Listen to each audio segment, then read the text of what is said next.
A mafia boss discovers a dying female cop lying on the street. Out on a stroll after a brutal day, Deshaun Carter walked through the dimly lit streets alone, just to clear his head. Then he heard it, shallow gasps.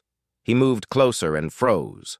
There, under a flickering streetlight, a white female cop, beaten, bloodied, and barely breathing, lay on the cold pavement. Deshaun Carter stood over her, his heart pounding, his mind racing. Should he save the dying cop or walk away? He'd made a vow, never get involved with police business. But her life was slipping away, and something inside him refused to let him turn his back. Deshaun Carter was not having a good day, the kind of day where everything that could go wrong did. 2 shipments delayed. A rival family making moves on his territory. His most trusted lieutenant questioning his decisions, and to top it all off, a splitting headache that felt like his skull was about to crack open. He needed air, space, a moment away from the constant pressure of being the man everyone feared and depended on. So he did something he rarely did. He walked alone.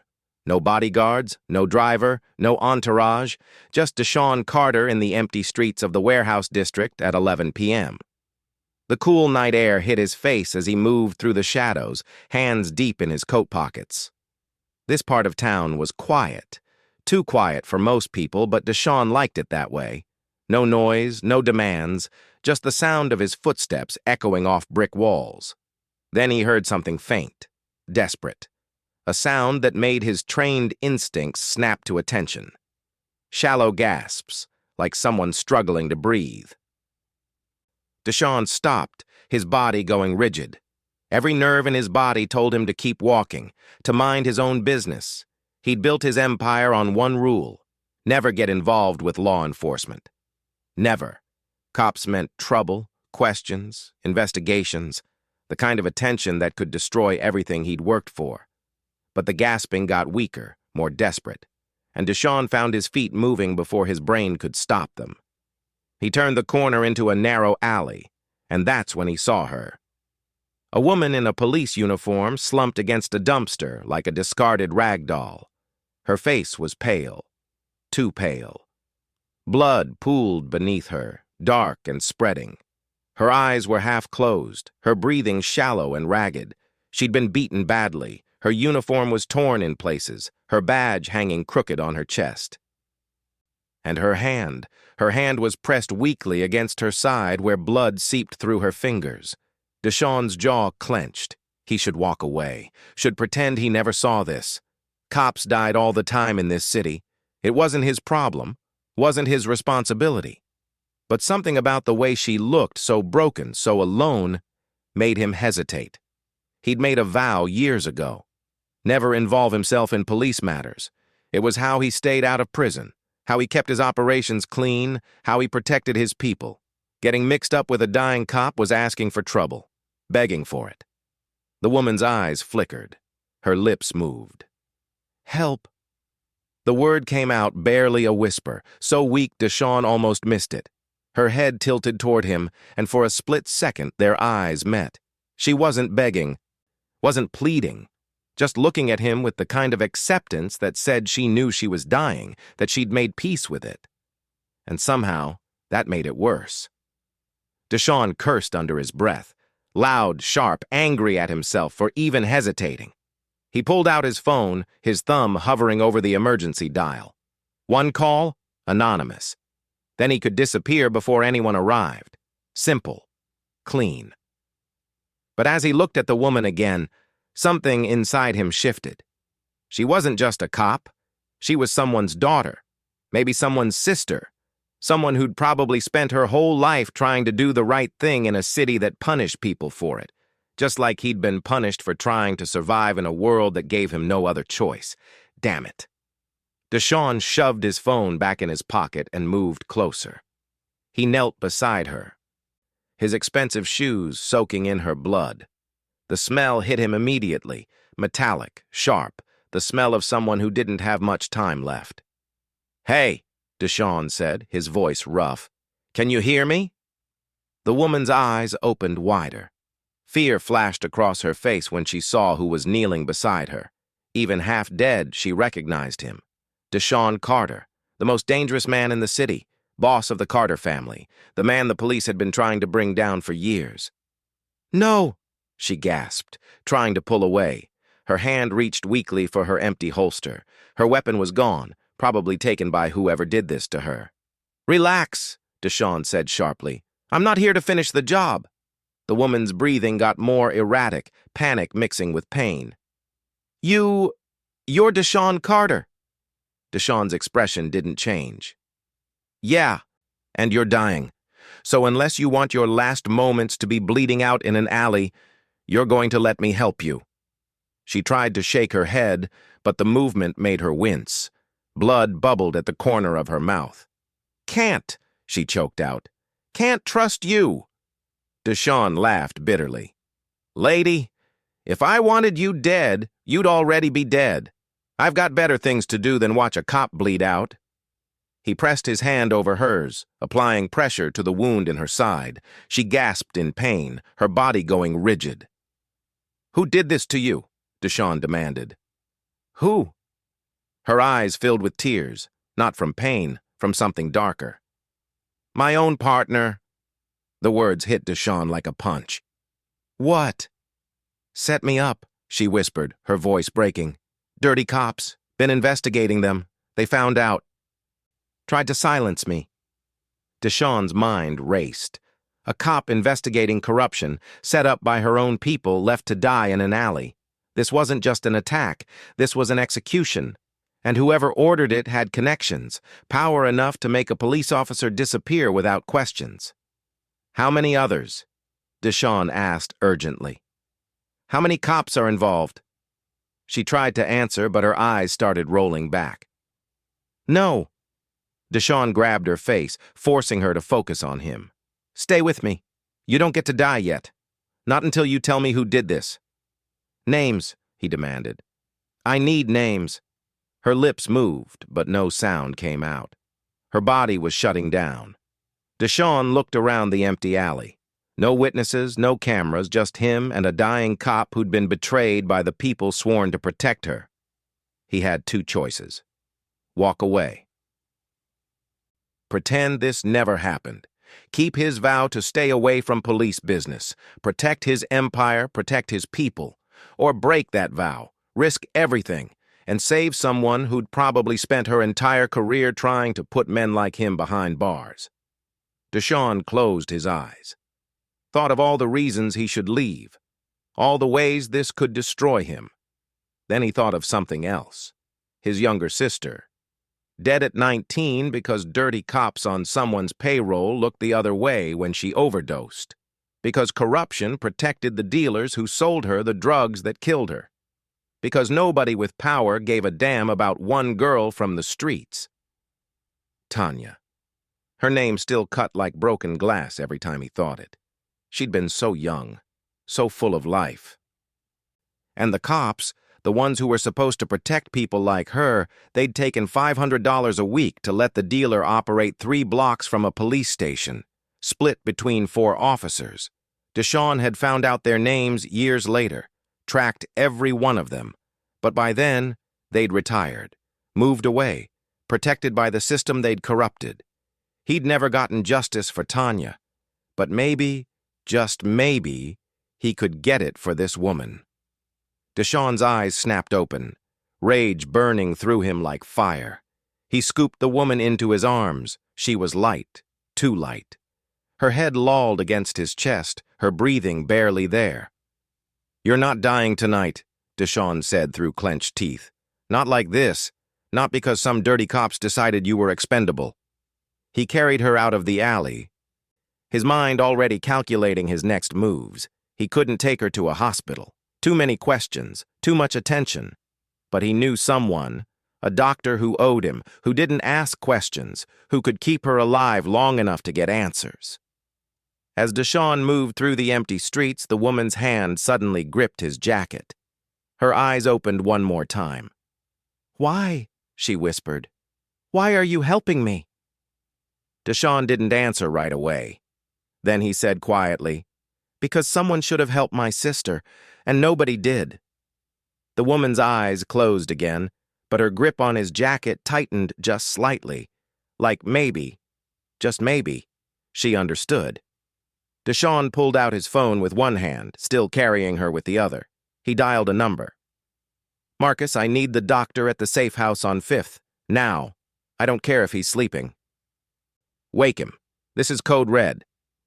He hung up before his lieutenant could ask questions. Deshawn looked down at the woman in his arms. Her face was ghostly pale, her pulse weak beneath his fingers. He'd just broken his most important rule, and he had no idea what consequences were coming. But as he carried a dying cop through the shadows of the city he ruled, Deshawn Carter realized something. Some rules were meant to be broken, and tonight he was about to find out if saving one life would cost him everything. The safe house on 5th Street looked like any other abandoned warehouse from the outside.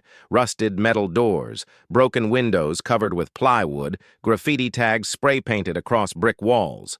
But Deshawn knew better. Behind those doors was a fully equipped medical facility. State-of-the-art equipment, surgical lights, monitoring systems. Everything needed to treat injuries that couldn't be explained in a hospital. He kicked the door open, still carrying the dying cop in his arms. Her breathing had gotten even weaker. Her skin felt like ice against his chest. Marcus was already there, pacing like a caged animal. His eyes went wide when he saw what Deshawn was carrying.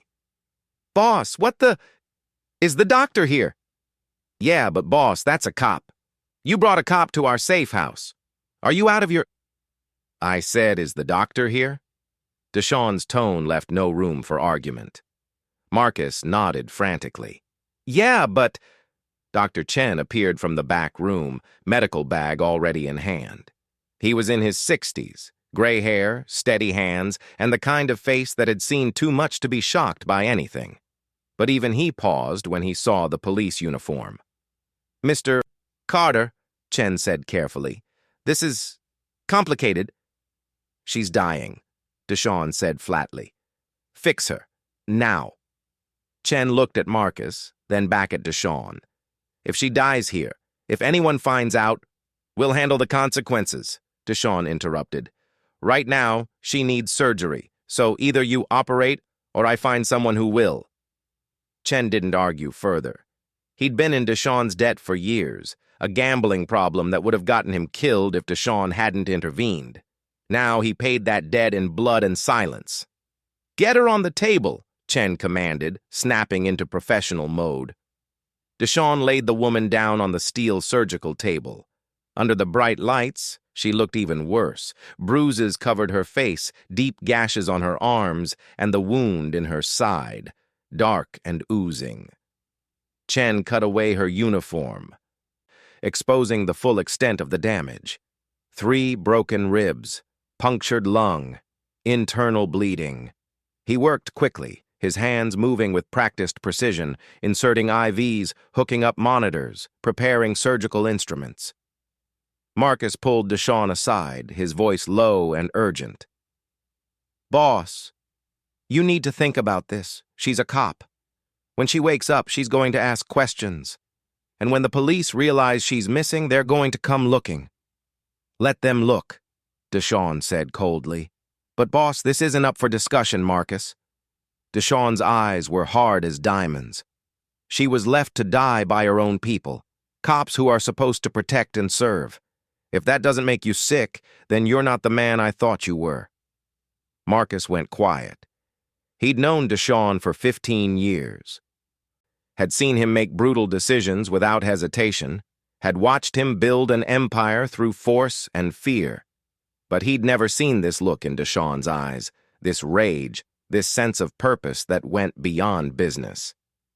"What aren't you telling me?" Marcus asked carefully. "What's really going on here?" Deshawn was silent for a long moment. Then he said quietly, "She was investigating dirty cops. Her own partner set her up, left her to bleed out, because she was getting too close to the truth." Marcus's expression shifted, understanding dawning. "And you think those same dirty cops might be connected to us? To our operations?" Deshawn nodded slowly. Think about it, Marcus. How many times have we paid off cops? How many times have shipments gotten through because someone in a uniform looked the other way? What if the people we've been paying are the same ones who tried to kill her? The implications hit Marcus like a truck. If that was true, if the corruption went that deep, then they weren't just dealing with one dying cop. They were sitting on a conspiracy that could bring down half the police force and expose every criminal organization that had been paying for protection, including theirs. We need to know what she knows, Marcus said urgently. Who she was investigating, what she found. And we need to know it before she wakes up and realizes she's in the hands of the Carter family. Deshawn looked through the glass partition at Dr. Chen working frantically to save the woman's life. I'll handle it, Deshawn said. You focus on making sure nobody followed us here. Double the guards. Nobody gets in or out without my permission. Marcus nodded and pulled out his phone, already making calls. Deshawn stood alone, watching the surgery through the glass, his mind racing. He'd just crossed a line he could never uncross, and there was no going back now. 20 minutes later, Chen emerged, peeling off blood-soaked gloves. She's stable, Chen said, exhaustion clear in his voice. For now. But she lost a lot of blood. The next 24 hours are critical. Will she wake up? Deshawn asked. Eventually, Chen replied. But when she does, she's going to be in significant pain. I can manage that. But Mr. Carter, she's going to need answers. She's going to want to know where she is, who saved her, why. Deshawn walked past him into the recovery room where the woman lay unconscious. Tubes ran from her arms. Monitors beeped steadily.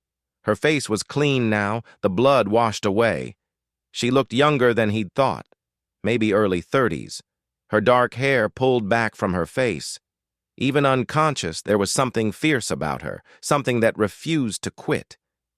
Deshawn pulled a chair close to the bed and sat down. He didn't know why, didn't understand the pull he felt, but he stayed there watching her breathe, making sure she kept breathing. Hours passed in silence. Marcus came in twice to update him on security measures. Chen checked her vitals repeatedly, but Deshawn didn't move. Finally, as dawn light started filtering through the warehouse cracks, Deshawn reached into his jacket pocket. His fingers closed around a small photo frame, worn leather edges, glass slightly cracked. Tanya's face smiled up at him. 19 years old. Forever frozen in that moment before everything went wrong. He set it on the bedside table where he could see it. I couldn't save you, sis, he whispered to the image. Maybe I can save her. The monitor beeped, steady, weak. But there, a fragile rhythm of life continuing against all odds. The woman's eyes fluttered. Her hand twitched. A soft groan escaped her lips. Deshawn leaned forward. Can you hear me? Her eyes opened slowly, unfocused at first, then sharp, alert, taking in her surroundings with trained observation. Where? She croaked, her voice barely audible. Where am I? Safe house, Deshawn said honestly. You were dying. I brought you here. Her eyes found his face. Recognition flashed immediately, followed by confusion, then anger. You! She tried to sit up, gasping in pain. The monitors started beeping louder. Don't move, Deshawn said firmly. You just had surgery. Your lung was collapsed, 3 ribs broken, internal bleeding. You're lucky to be alive. She stared at him with suspicion and fear. Why would you save me? Why would Deshawn Carter give a damn if a cop lives or dies? Because your own people left you to die, Deshawn said bluntly. And I don't like watching anyone get executed in an alley, even cops. Her face went pale, not from pain, from memory. My partner, she whispered. Rodriguez, he shot me, left me there, said I should have minded my own business. Deshawn's jaw clenched. What were you investigating? The woman's eyes filled with tears, not from weakness, from fury. Corruption, payoffs, evidence of cops taking money from dealers, from organized crime, from people like you. Deshawn didn't flinch. And you got too close. She nodded weakly. I had names, dates, transaction records. I was going to turn it all in. That's when Rodriguez found out. He and 3 other officers cornered me after my shift, beat me, shot me, told me I was a liability. Her voice broke. They left me to die like garbage. Deshawn stood up slowly. Those names you collected? Do you remember them? She looked at him warily. Why? Because if those cops are dirty enough to kill one of their own, they're dirty enough to be on multiple payrolls, including mine. And I want to know who I've been doing business with. The woman's expression shifted, understanding dawning. You think the cops you paid off are the same ones who tried to kill me? I know they are, Deshawn said coldly. Because this city isn't big enough for multiple corruption rings. If you were investigating payoffs, you were investigating my operations, whether you knew it or not. She processed this, then said quietly, So what now? You keep me here? Use me as leverage? Kill me before I can talk? Deshawn leaned closer, his voice intense. Now you heal. You get your strength back. And then you and I are going to do something neither of us ever thought possible. Her eyes narrowed. What? We're going to take down every dirty cop in this city, Deshawn said with absolute certainty. Together? The woman laughed, a bitter, painful sound. You're insane. You're a criminal. I'm a cop. We're on opposite sides. Are we? Deshawn challenged, because from where I'm standing, your side just tried to murder you, and my side just saved your life. So maybe it's time to stop thinking about sides and start thinking about what's right. She stared at him, conflict clear on her face. Then she asked the question that changed everything. What's your name? Deshawn. Deshawn Carter. No, she said softly. Your real name, not the legend, not the reputation. Who are you? Deshawn was silent. Nobody had asked him that in years. Finally, he said quietly, A man who's tired of watching this city eat people alive, just like you are. Her expression softened, just slightly. My name is Emma, she said. Detective Emma Hayes. Deshawn nodded. Well, Detective Hayes, welcome to the only place in this city where corrupt cops can't touch you. Emma looked around the medical facility, the equipment, the security, the reality of where she was. I should hate you, she said. I've spent 3 years trying to build a case against your organization. I know, Deshawn said simply. And when this is over, you can go back to that. But right now, we have a common enemy. Cops who think they're above the law, who think they can kill without consequences. And I don't know about you, but I'm done letting them get away with it. Emma was quiet for a long moment. Then she said something that shocked even herself. Okay. Okay? Deshawn repeated, surprised. She met his eyes with determination. I'll work with you. Temporarily. To expose the corruption. To bring down Rodriguez and everyone involved. But Carter, when this is done, when the dirty cops are in prison, you and I go back to being enemies. Understood? Deshawn smiled grimly. Understood. He extended his hand. She looked at it, then slowly, painfully, reached out and shook it. And in that moment, in that abandoned warehouse-turned medical facility, the most unlikely alliance in the city's history was born. A mafia boss and a dying cop, united by betrayal, fueled by rage, and determined to burn down the corruption that had nearly destroyed them both. 3 days later, Emma was strong enough to walk with assistance, strong enough to demand answers, and Deshawn was ready to give them to her. The warehouse had become her prison and sanctuary. She couldn't leave, not yet, not while every cop in the city was searching for her. Deshawn had his people monitoring police frequencies. What they heard made his blood run cold.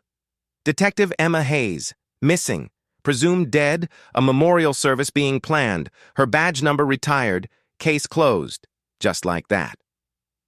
No investigation into who killed her. No questions about the ambush. Just a quiet burial of the truth. Convenient, too convenient. Emma stood by the window, staring at the city she'd sworn to protect, the city that had betrayed her. Her ribs still ached, her breathing was shallow, but the fire in her eyes burned brighter than ever. "They're not even looking for me," she said bitterly. 3 years on the force, commendations, awards, and they've already written me off. Deshawn stood behind her, arms crossed. "That's because they want you dead. Finding you alive complicates their story, raises questions, exposes lies." Emma turned to face him. "So what's your plan? Because I know you didn't save me out of the goodness of your heart. You want something." Deshawn didn't deny it. "I want names.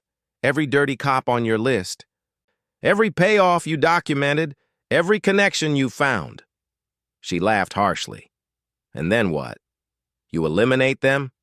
Add more bodies to your empire? That's not justice, Carter. That's revenge." Deshawn's eyes went hard. "You think I built this empire on revenge? I built it on survival, on protecting people the system failed. People like my sister. People like you." Emma's expression shifted. "Your sister?" Deshawn was silent for a moment. Then he spoke, his voice rough with old pain. "Tanya, 19 years old, overdosed on heroin cut with fentanyl, bought from a dealer operating 3 blocks from a police station. You know why that dealer was never arrested?" Emma waited, her chest tightening. "Because he was paying cops for protection," Deshawn said flatly. $500 a week, split between 4 officers. My sister died because those cops valued money over lives." He stepped closer, his voice intense. "So don't lecture me about justice, detective. I know exactly what the system protects, and it's not people like us." Emma was quiet, processing. Then she said softly, "I'm sorry about your sister." Deshawn turned away. "Don't be. Just help me make sure it doesn't happen to anyone else." The door burst open. Marcus rushed in, his face pale. "Boss, we've got a problem." "What kind?" Deshawn demanded. "The kind that involves Rodriguez and 6 other cops surrounding this building." Emma's blood went cold. "They found me." "How?" Emma asked urgently. Marcus shook his head. "Don't know, but they're not here officially. No backup, no patrol cars, just 7 dirty cops with weapons and bad intentions." Deshawn's mind raced. They'd been careful. No phone calls, no digital trails. Someone must have talked, or worse, someone had been watching. "Get her to the basement," Deshawn commanded. "Marcus, take 3 men. Protect her with your life." "What about you?" Emma asked, alarm in her voice. Deshawn pulled a handgun from his waistband, checked the clip. "I'm going to have a conversation with your former colleagues."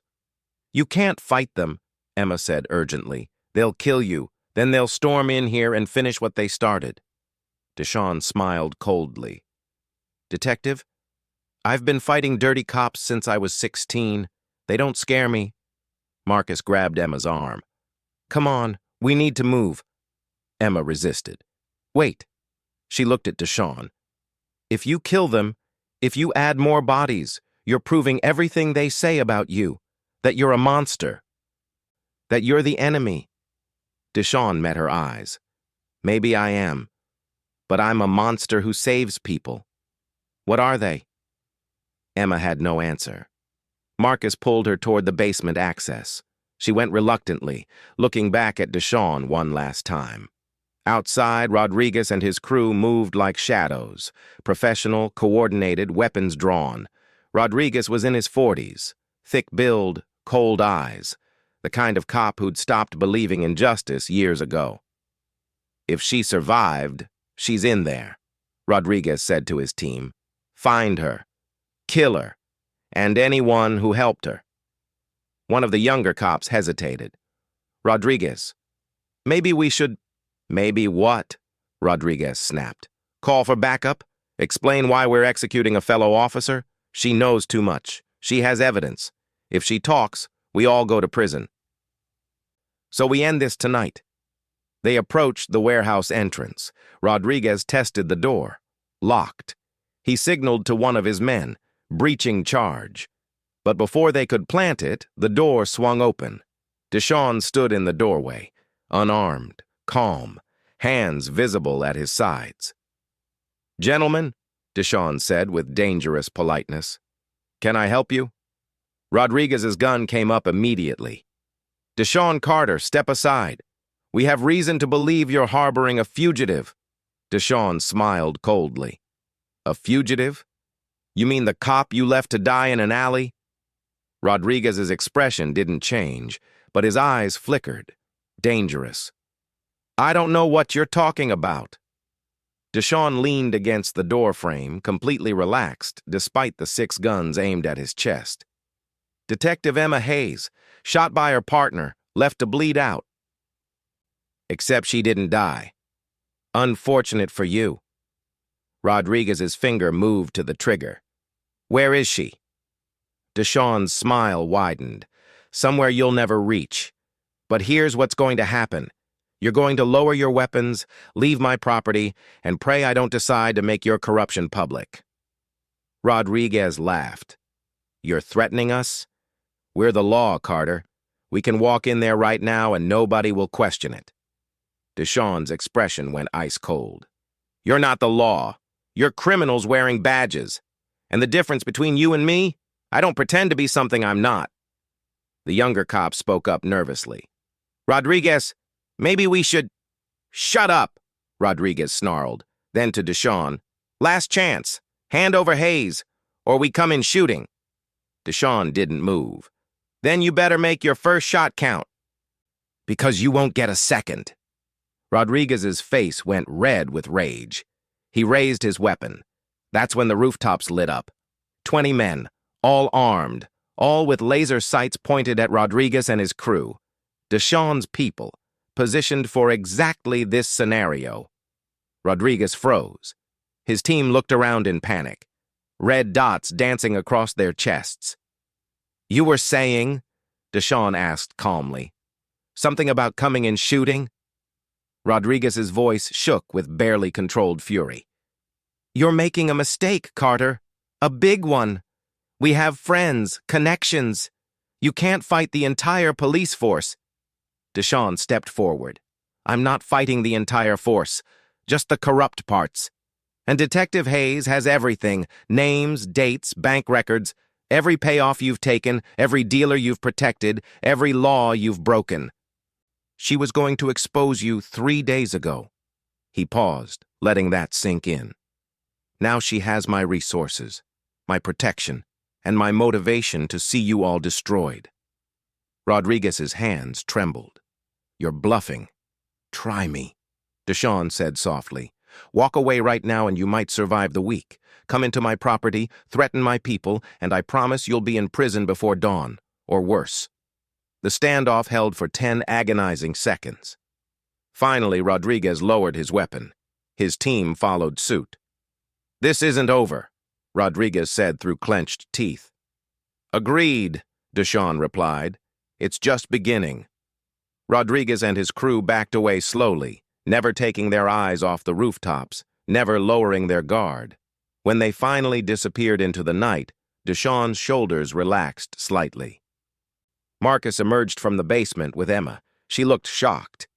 "You just threatened 7 armed cops. Do you have a death wish?" Deshawn holstered his weapon. "I have a strategy. There's a difference."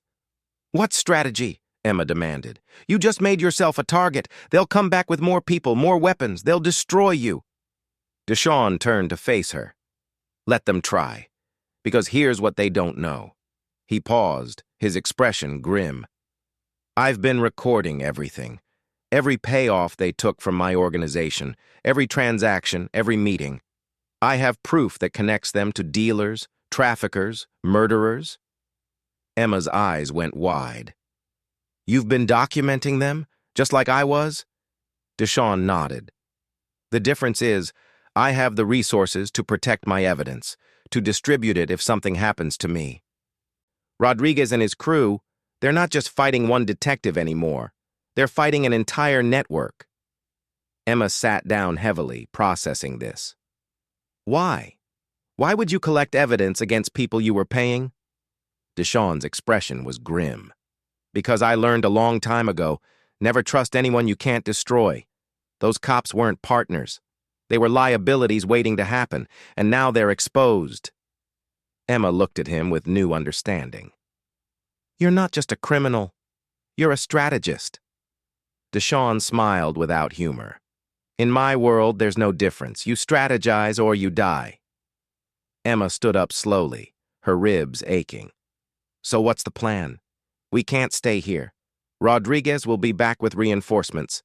We need to move before... She stopped abruptly, her eyes going to the window. Deshawn followed her gaze.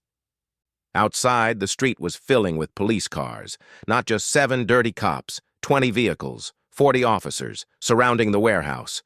Marcus cursed loudly. Boss, we're surrounded. Deshawn's jaw clenched. He'd miscalculated. Rodriguez hadn't retreated. He'd called for backup. And now, they were trapped. Emma's face went pale. They're going to storm the building, kill everyone inside, blame it on a shootout. Deshawn pulled out his phone, made a call. I need everything, right now. He hung up and looked at Emma. How much do you trust me? Not at all, Emma said honestly. Good, Deshawn replied, because what I'm about to do will either save both our lives or get us both killed. And I need you to follow my lead without questioning it. Emma looked at the police force gathering outside, at the men on the rooftops, at Deshawn's crew preparing for war. Then she made a decision that would change everything. Okay, I trust you. Deshawn's expression shifted, something like respect in his eyes. Then let's give them a show they'll never forget. He grabbed a megaphone, stepped out onto the warehouse catwalk where everyone could see him, and spoke words that would echo through the entire city.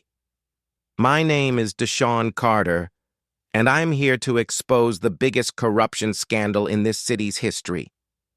Every cop down there with a badge, ask yourselves, do you know who you're working with?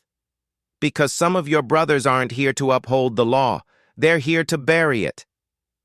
Emma stepped beside him, visible to everyone, alive, breathing, proof that Rodriguez had lied. Detective Emma Hayes, Deshawn continued, his voice carrying across the courtyard. Alive! Despite the efforts of corrupt officers who tried to execute her for investigating their crimes. The crowd stirred, confusion spreading through the ranks. Rodriguez's voice came over a loudspeaker. Don't listen to him! He's a criminal! He's lying! Deshawn pulled out a USB drive, held it high. This contains proof.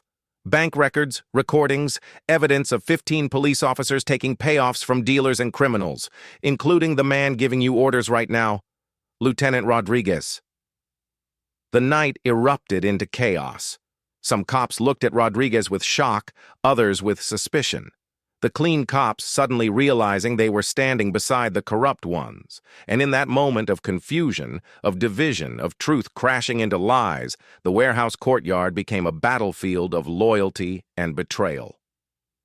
Cops staring at other cops, hands hovering near weapons, trust shattering like glass. Rodriguez's face went crimson with rage. He's lying! That evidence is fabricated. Carter is trying to save his own skin by destroying ours. Then let's verify it, a voice called from the crowd. Captain Helen Morrison pushed through the assembled officers. She was 50, steel-gray hair, 28 years on the force, and a reputation for being incorruptible. She looked up at Deshawn with hard eyes. Carter, you're claiming to have proof of police corruption. Deshawn held up the USB drive. 15 officers, 3 years of documented payoffs, names, dates, bank transfers, all verified by Detective Hayes before she was nearly murdered by one of your own. Morrison's eyes shifted to Emma, her expression unreadable. Hayes, you're alive. Yes, ma'am, Emma called down, her voice stronger now. And everything Carter said is true. Rodriguez and 6 others tried to execute me 3 days ago because I discovered they were taking money from dealers and organized crime. Morrison's jaw clenched. That's a serious accusation, Detective. I know, Emma replied. That's why I have 3 years of evidence to back it up. Rodriguez's hand moved toward his weapon. Hands where I can see them, Rodriguez. Morrison's voice cracked like a whip. Now! Rodriguez froze. Around him, Rodriguez's crew of dirty cops looked panicked. Some started backing toward their vehicles. Morrison's voice rose louder. Nobody moves. If what Detective Hayes says is true, then we have a cancer in this department. And I will cut it out, regardless of who it implicates. She looked back at Deshawn. Carter, I want that evidence, and I want it verified by independent investigators. Not your people, not mine. Federal. Deshawn nodded slowly. Agreed. On one condition. Morrison's eyes narrowed. You're not in a position to make conditions. Deshawn's voice was steel. I am when that evidence also implicates 3 city councilmen, 2 judges, and a deputy mayor. You want to clean up this city? Then we do it right. Federal investigation, full immunity for Hayes and protection for both of us until every corrupt official is in custody. Morrison was silent for a long moment. Then she spoke into her radio. This is Captain Morrison. I need FBI liaison immediately. Federal investigation into departmental corruption. And I need internal affairs to secure Rodriguez and his unit. Rodriguez's face went white. You're making a mistake, Helen. A career-ending mistake. The only mistake I made, Morrison said coldly, was not listening when good officers like Hayes tried to report corruption. That ends tonight. IA officers moved forward, weapons drawn, surrounding Rodriguez and his crew. One of the younger, dirty cops, panicked, raised his weapon. Don't! Emma screamed from the catwalk. But it was too late. The shot rang out. Chaos exploded. Officers diving for cover. Return fire from Deshawn's men on the rooftops. Civilians in nearby buildings screaming. Deshawn grabbed Emma and pulled her back inside the warehouse. Move, now! They ran through the corridor as bullets shattered windows. Marcus met them at the stairs. Boss, we've got 3 exits. East side is clear. Deshawn shook his head. We're not running, not anymore. He turned to Emma. That evidence you collected, where's the original? Emma's eyes went wide. In my apartment, hidden in the ventilation system. Nobody knows it's there. Deshawn grabbed his phone. Marcus, I need a team at Detective Hayes' apartment. West Side, Unit 4B. Retrieve a package hidden in the vent system. Bring it here immediately. Marcus's voice came back through the phone. Boss, that's across town. We'll need to get through roadblocks. Do it, Deshawn commanded. This is everything. Emma grabbed his arm. Wait, if they find that evidence first, if Rodriguez has people watching my apartment? They don't, Deshawn said with certainty, because they think you're dead. They think the evidence died with you. That's our advantage. Outside, the gunfire stopped. Morrison's voice came over a megaphone. Ceasefire! Everyone stand down! Slowly, the chaos settled. The dirty cop who'd fired the first shot was on the ground, wounded but alive. IA officers had Rodriguez and his crew in handcuffs. Morrison looked up at the warehouse. Carter, Hayes, we need to talk, face to face. Deshawn looked at Emma. Your call, Detective. Do we trust her? Emma thought about Morrison, her reputation, her history. Then she nodded. She's one of the good ones. If anyone can help us, it's her. They descended to the courtyard. Morrison stood waiting, flanked by 2 IA officers. Up close, her expression was complicated. Relief, anger, determination. Hayes, Morrison said quietly. When we found your badge and blood at that scene, I thought we'd lost one of the best. Emma's throat tightened. I'm sorry I didn't come to you sooner, Captain. I didn't know who to trust. Morrison's expression softened slightly. I understand why. This department has failed you, but we're going to make it right. She turned to Deshawn. Carter, I don't like you. I don't like what you represent. But if what you're saying is true, you may have just exposed the biggest corruption scandal in this city's history. Deshawn met her eyes evenly. It's true, every word, and it goes higher than just street cops taking payoffs. A black SUV pulled up. FBI agents emerged. Professional, no nonsense. Morrison briefed them quickly. They listened with increasingly grim expressions. One agent, a woman in her 40s named Torres, approached Deshawn. Mr. Carter, we'll need your full cooperation. Everything you have, recordings, documents, testimony. Deshawn nodded. You'll get it, but I want guarantees.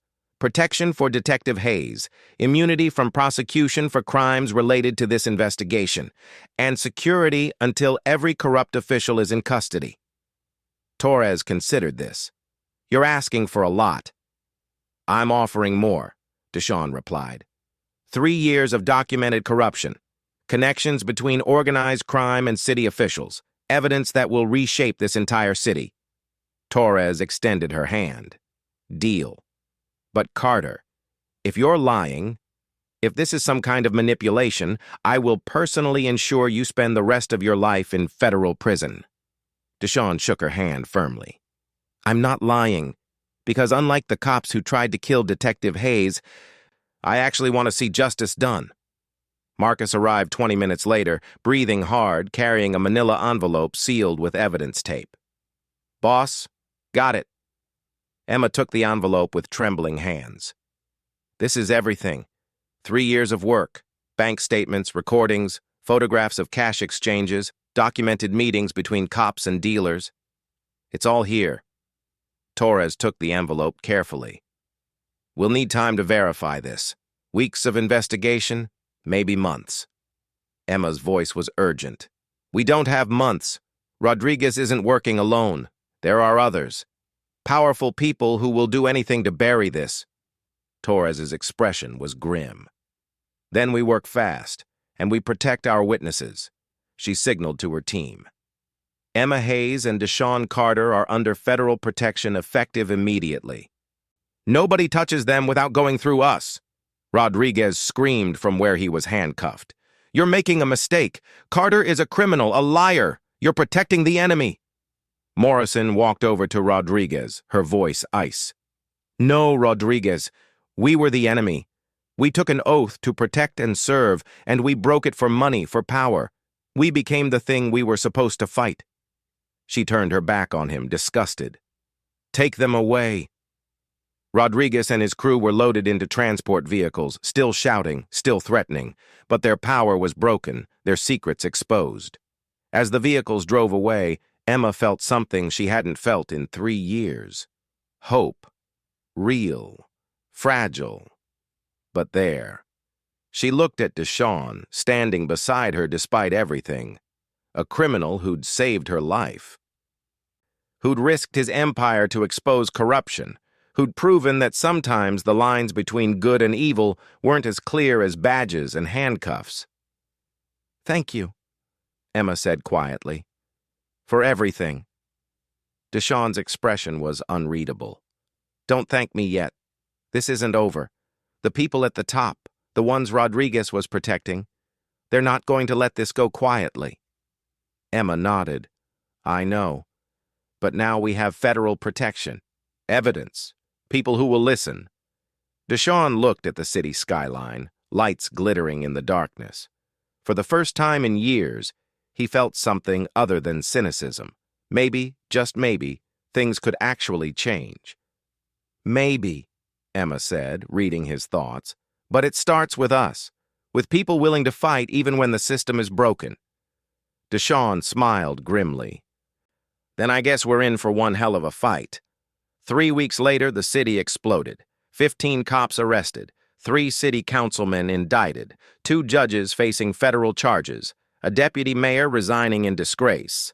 The corruption scandal made national news, headlines screaming about the detective who survived assassination and the mafia boss who helped expose everything. Emma stood in Captain Morrison's office, now promoted to lieutenant. Her badge restored, her reputation rebuilt.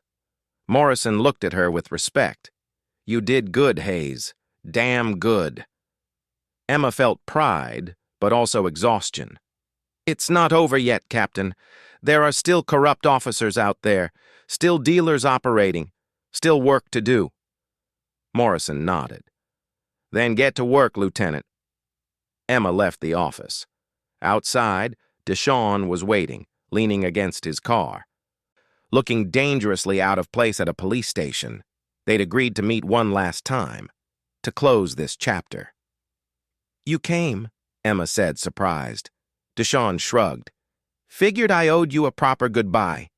Emma studied him. So what now? You go back to your empire? Pretend none of this happened? Deshawn was quiet, then he said something unexpected. Actually, I'm retiring. Emma's eyes went wide. What? Deshawn smiled without humor. Turns out exposing corruption is bad for business. My partners are nervous. My connections are severed. And honestly, I'm tired. Tired of the violence, the lies, the endless game. Emma didn't know what to say. So what will you do? Deshawn looked at the sky. Something different. Something that doesn't involve bullets and betrayal. Maybe something that actually helps people, like you do. Emma's chest tightened. Carter, Michael, Deshawn corrected. But you can call me by my real name, Michael Grant. Emma blinked. You've been using an alias this whole time? Michael smiled. In my world, real names get you killed. But I figure if I'm starting over, I should start with the truth. Emma extended her hand. Then goodbye, Michael Grant. And thank you for everything. Michael shook her hand, then pulled her into an unexpected hug. Brief, but genuine. Take care of yourself, Emma. Make this city worth saving. Emma watched him drive away, disappearing into traffic. A criminal who'd become an ally, an enemy who'd become a friend. A man who'd proven that redemption was possible, even in the darkest places. She turned back to the police station, her badge heavy on her chest. The city still broken, but healing. One arrest at a time, one corrupt official exposed, one life saved. And somewhere across town, Michael Grant, formerly Deshawn Carter, sat in his empty mansion, looking at the empire he was dismantling, the businesses he was selling, the life he was leaving behind. His sister's photo sat on the desk, Tanya, smiling, forever 19. Maybe I finally kept my promise, he whispered to her image. Maybe I finally made things right. He picked up the frame, ran his thumb across the cracked glass. All these years he'd carried this guilt like a stone in his chest, the weight of failing her, of not being there when she needed him most. But saving Emma, exposing the corruption that had protected Tanya's killer, it didn't erase the pain. It never would. It just proved that even in a city this broken, even from the darkest corners, justice could still find a way. Outside, the city continued, corrupt officials being arrested, honest cops rising through ranks no longer blocked by dirty lieutenants, a system slowly, painfully being rebuilt. And two people, a detective and a former mafia boss, had proven that sometimes justice doesn't come from the system. It comes from people brave enough to fight for it, regardless of which side of the law they stand on. If this story moved you, ask yourself, would you have the courage to trust your enemy to save your life? Would you fight for justice even when the system is broken? Share this story with someone who needs to remember, heroes aren't always the ones wearing badges. They're the ones with the courage to do what's right, no matter the cost. Because sometimes justice comes from the most unexpected places.